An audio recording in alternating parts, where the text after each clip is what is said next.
Alors salut à tous les ferristes. Bonjour. Donc là, on est toujours dans la lignée d'énumérer les différents et principaux mouvements du bras de fer. Donc la dernière fois, on a fait le hook, donc aussi appelé l'intérieur. Et là, on va passer au top roll, notamment appelé l'extérieur.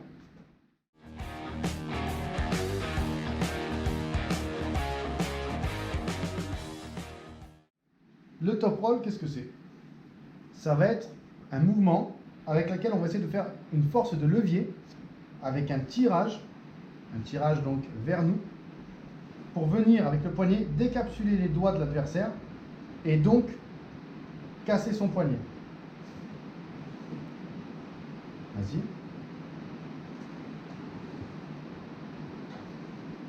Donc voilà, à la différence du hook où on rentrait beaucoup avec une pression latérale importante, là ce qui va être vraiment important, ça va être le tirage, donc le back pressure, tirage à soi et l'effet de levier. Donc vas-y, montre un peu l'effet de levier. Donc, cet effet de levier, on peut le voir parce qu'on a une volonté de vouloir monter haut dans la main de son adversaire, Voilà. tout en effectuant une pronation. Donc, pour mieux qu'on voit la pronation, qu'est-ce qu'elle va faire? La pronation, elle va permettre de pouvoir décapsuler en démarrant par les doigts le poignet de l'adversaire. Donc, c'est toute une chaîne qu'il faut appliquer en même temps. Donc, une force de levier plus un tirage avec cette pronation pour pouvoir amener notre adversaire au win pad. Sachant qu'il y a une composante aussi de side pressure, donc de latéral. Voilà, il y a toujours du latéral. C'est ça. On ne fait jamais de pur musculaire, donc il y aura toujours une composante latérale, ce qui est normal en bras de fer. Voilà, quelque chose qui peut nous aider pour savoir si on fait bien le mouvement de pronation. C'est comme si vous vouliez regarder l'heure. Tout simplement, quand on va faire le mouvement, hop, je tire, je regarde l'heure, quelle heure il est, et là effectivement, vous voyez ici que je décapsule les deux doigts de mon adversaire, et après il n'y a plus qu'à finir le mouvement. Je décapsule les deux doigts de mon adversaire ici, grâce à l'articulation de mon poignet, et après il n'y a plus qu'à finir le mouvement.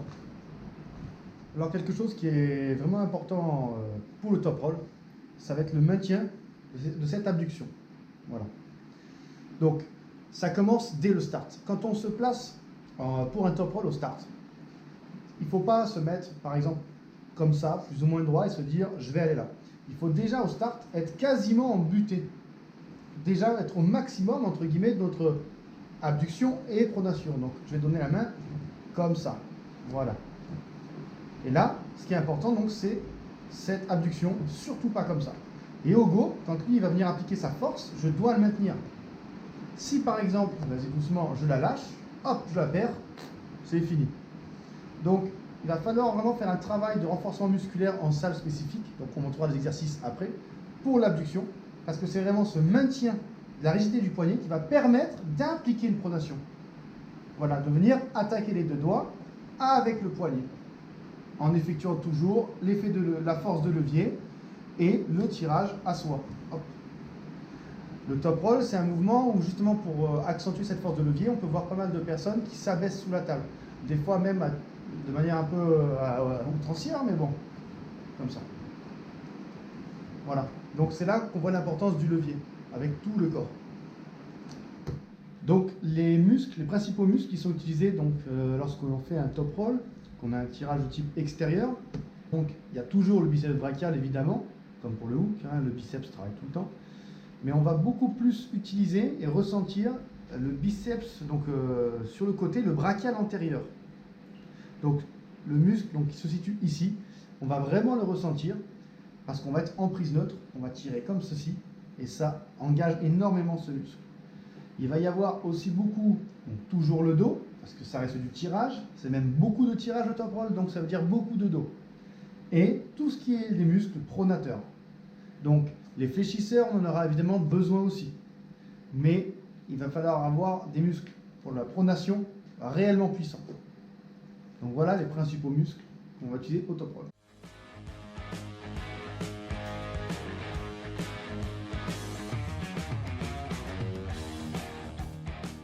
Donc les erreurs qu'on peut souvent voir pour le top roll chez les débutants, c'est de ne pas assez serrer les doigts. Donc l'importance du grip en top roll est primordiale. Donc l'importance des doigts.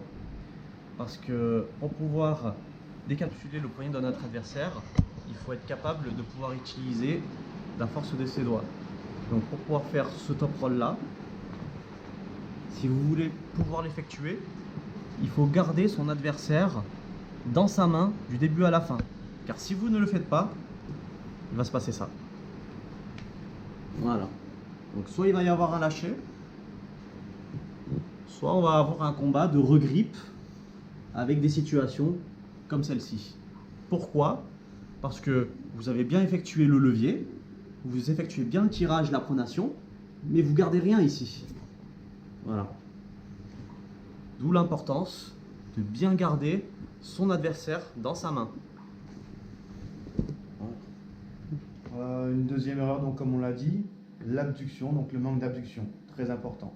On ne peut pas passer un top roll si on n'est pas rigide ici, si on n'a pas une abduction solide, c'est impossible. Les gens qui font des top rolls avec l'abduction molle, il se passe ça. Donc là déjà il y a des dangers au niveau du poignet, parce que comme on l'a dit tout à l'heure, il y a une pression énorme, et on ne peut pas appliquer une pronation, un tirage de qualité. Imaginons que j'ai un tirage d'eau énorme, mais que mon abduction ne suit pas, ça fait ça. Ah, c'est bien, hein, mon bras il tire, mais le poignet il reste ici. Et donc là on fait quoi? On perd le match. Donc toujours l'abduction solide pour pouvoir appliquer le top roll. Une autre erreur assez récurrente que l'on peut voir, c'est les débutants qui s'obstinent à vouloir effectuer trop de pronation, mais pas assez de tirage. Donc du coup, ce qui va se passer, c'est ça. Voilà, ça va bloquer. Ça va bloquer. Il n'y a pas de tirage ici, il n'y a pas de force de levier, il n'y a rien. C'est de la pure pronation. Ça ne peut pas fonctionner. C'est effectivement ne pas penser à tirer et ne pas penser à garder un écartement constant, donc à rester compact. Ce qui fait que ça peut mener à ces situations-là. Hop, hop, voilà, je m'ouvre. Donc là, on ne peut pas appliquer de force ici comme ça. Moi je suis serré, là, moi je suis bien serré, complètement ouvert. Ici, même en essayant de mettre une force de levier en tirant, vous pouvez mettre de la force, hein, mais pas assez, c'est pas optimal. Alors que si jamais vous êtes bien compact, et vous tirez, vous faites la pronation, vous décapsulez les doigts et le poignet, et c'est comme ça qu'on doit faire le mouvement.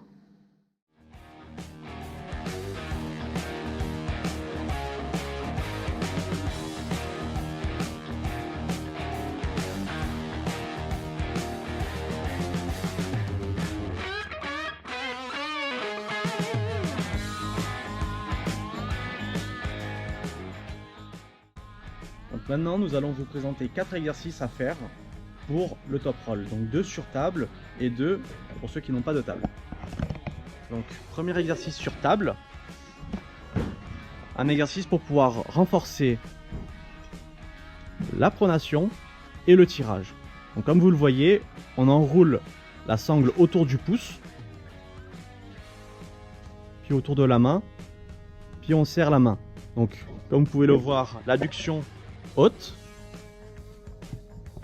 l'écartement entre le biceps et l'avant-bras toujours le plus court possible, et vous avez une action de tirage avec une action de rotation du poignet et donc de pronation. Donc ici on vient renforcer notre tirage pour le top roll ainsi que la pronation pour pouvoir décapsuler les doigts puis le poignet de l'adversaire. Un autre exercice, donc toujours sur la table, toujours avec la sangle, pour travailler cette fois-ci donc l'abduction du poignet. Donc voilà, ce qu'on appelle aussi le rising en anglais, donc ce qui est très important pour le faire le levier du top roll et pouvoir appliquer une pronation de qualité. Donc voilà comment on place la sangle sur les doigts, sans recouvrir les kento du haut. Et donc là on fait une petite variante pour cet exercice. La pile à chaque fois sera reposée. On ne garde pas le poids sous tension, ce qui fait qu'il y a un choc à chaque répétition. Et ce choc, vas-y, hop, voilà, à chaque démarrage, on vient frapper la poulie, ce qui fait qu'on doit emmagasiner le choc au niveau du poignet et maintenir l'abduction. C'est assez similaire à un départ, à un start en fait. Pareil avec toujours une synchronisation du tirage. L'angle au biceps est toujours le même. Voilà. Donc maintenant, nous allons vous présenter le premier exercice à effectuer pour améliorer son top roll lorsque l'on n'a pas de table de bras de fer chez soi. Donc, on va placer la sangle comme ceci autour du pouce. Puis, on va effectuer une rotation du poignet tout en accompagnant le bras, en utilisant le biceps et en contractant épaules et dos. Ce qui va permettre d'utiliser toute la chaîne et de connecter toute la chaîne utilisée pour faire un top roll sur la table de bras de fer. Voilà. Donc un autre exercice pour le top roll. Donc du curl marteau, donc en spécifique au Larry Scott. Donc ce qui est important, c'est déjà de toujours prendre au milieu de l'haltère et ne pas venir poser la main sur un embout du poids. Ce qui est extrêmement important, comme pour tout moment de tirage, quand on veut travailler le top roll, c'est de maintenir l'abduction et de ne pas la perdre comme ceci. Voilà, on la maintient comme ça et tout le curl s'effectue comme ça. On peut voir qu'on reste sur du spécifique, c'est-à-dire qu'on n'a pas l'utilité d'aller au-delà de l'angle qu'on aura sur la table qui est celui-ci. Il faut, voilà, remonter et revenir, on va dire, à 90 degrés.